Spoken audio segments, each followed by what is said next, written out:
Hello दोस्तों, आज के इस वीडियो में हम बात करेंगे कि म्यूचुअल फंड के कितने टाइप्स हैं। तो मेनली म्यूचुअल फंड के 3 टाइप्स है। पहला इक्विटी म्यूचुअल फंड, जो इन्वेस्टरों के पैसे को इक्विटी यानी कि शेयर मार्केट में निवेश करता है। तो शेयर मार्केट के उतार चढ़ाव का इस तरह के म्यूचुअल फंड में सीधा असर आपको देखने को मिलेगा। नंबर 2 डेब्ट म्यूचुअल फंड, इसमें इस तरह के म्यूचुअल फंड में इन्वेस्टरों को पैसे को गवर्नमेंट सिक्योरिटीज़, गवर्नमेंट बॉन्ड जैसी सेफ स्कीम में ही निवेश किया जाता है। और तीसरा ईएलएसएस म्यूचुअल फंड यानी कि इक्विटी लिंक सेविंग स्कीम, इस तरह के टैक्स सेवर म्यूचुअल फंड होते हैं। और ये इस ईएलएसएस म्यूचुअल फंड की एक खासियत है कि इसमें 3 साल का लॉकिंग पीरियड रहता है। तो अगर आप ईएलएसएस म्यूचुअल फंड में अपनी इन्वेस्टमेंट को स्टार्ट करते हो तो 3 साल तक अपने निवेश किए हुए पैसे को नहीं निकाल पाओगे। ये बात आप ध्यान रखिएगा। अब हम इक्विटी म्यूचुअल फंड के बारे में कुछ डिटेल्स जान लेते हैं। तो इक्विटी म्यूचुअल फंड में सबसे पहली कैटेगरी आती है, वो है लार्ज कैप कैटेगरी। अब जिसे नहीं पता कि लार्ज कैप म्यूचुअल फंड किसे कहते हैं, तो वे इन्वेस्टरों के पैसे को 0 से लेके 100 जो स्टॉक मार्केट की टॉप 100 कंपनियां होती है उसी में ही इन्वेस्टरों के पैसे को निवेश करता है। तो स्टॉक मार्केट के टॉप 100 कंपनियों में निवेश करने के कारण ये mutual fund compare to other equity mutual fund की तुलना में काफ़ी सेफ माना जाता है।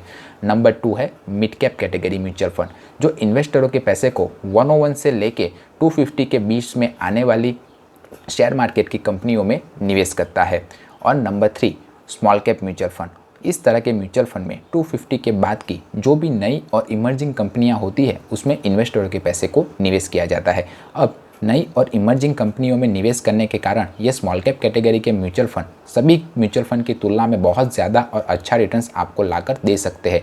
पर यह बात आप ध्यान रखिए, ज़्यादा रिस्क यानी ज़्यादा रिटर्न्स, तो ये कैटेगरी का म्यूचुअल फंड काफ़ी रिस्की भी माना जाता है। अगर मार्केट अच्छा रहा तो स्मॉल कैप कैटेगरी के म्यूचुअल फंड आपको अच्छा खासा रिटर्न्स लाकर दे सकते हैं, पर अगर खुदा ना खास्ता मार्केट ख़राब हुआ तो ये म्यूचुअल फंड आपको नुकसान भी करवा सकते हैं। तो स्मॉल कैप कैटेगरी के म्यूचुअल फंड में निवेश करने से पहले 100 बार सोच लीजिएगा। और अगली कैटेगरी है फ्लेक्सी कैप कैटेगरी। इसमें इन्वेस्टर यानी कि फंड एडवाइज़र के पास आज़ादी होती है, वो large cap, mid cap, small cap, ELS किसी भी कैटेगरी में इन्वेस्टरों के पैसे को निवेश कर सकता है। और आखिरी कैटेगरी जो इक्विटी म्यूचुअल फंड की है वो है सेक्टर म्यूचुअल फंड यानी कि स्पेसिफिक सेक्टर। इसमें इन्वेस्टरों के पैसे को स्पेसिफिक सेक्टर में ही निवेश किया जाता है, जैसे कि IT sector, infrastructure sector, banking sector जैसे अलग अलग सेक्टर में इन्वेस्टरों के पैसे को स्पेसिफिकली निवेश किया जाएगा। तो सेक्टर स्पेसिफिक म्यूचुअल फंड होने के कारण ये म्यूचुअल फंड भी स्मॉल कैप कैटेगरी के म्यूचुअल फंड के जैसे ही काफ़ी रिस्की माना जाता है।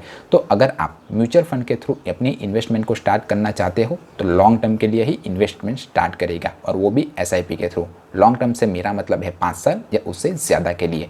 हमेशा डायरेक्ट प्लान के थ्रू ही निवेश कीजिएगा। और तीसरा, हर 6 महीने में अपने कैटेगरी एवरेज को चेक करते रहिएगा। अगर आपका कैटेगरी एवरेज म्यूचुअल फंड के रिटर्न्स के तुलना में अगर अच्छा है तब तो आप उस म्यूचुअल फंड में इन्वेस्टेड रह सकते हो, वरना जितना जल्दी हो सके उतना जल्दी आप अपने म्यूचुअल फंड को चेंज कर दीजिए।